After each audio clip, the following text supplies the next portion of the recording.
Hi guys, আমার নাম সুপ্রীতি। আমি আজকে আপনাদের জন্য বানাতে চলেছি পালক পনির। তার জন্য কিছু ইনগ্রেডিয়েন্টস রয়েছে, আরও কিছু নিতে হবে, যেমন একটু টমেটো কুচি, পেঁয়াজ কুচি, রসুন কুচি। রসুনটা পেস্ট করেও নিতে পারেন, খুব একটা ভীষণভাবে গ্রেড না করলেও হালকা গ্রেড করতে পারেন। নুন, চিনি। আচ্ছা, তার সঙ্গে রয়েছে 150 গ্রামের মতো পনির। তার সঙ্গে রয়েছে, এটা হচ্ছে মেন ইনগ্রেডিয়েন্ট, এর মধ্যে রয়েছে পালং শাক, 2 আটি পালং শাক, তার সঙ্গে 1 আটি আপনার মেথি শাক।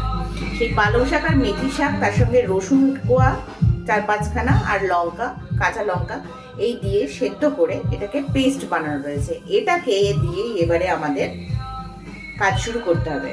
তো এখন আমরা এবারে গ্যাস স্টার্ট করব। ওকে।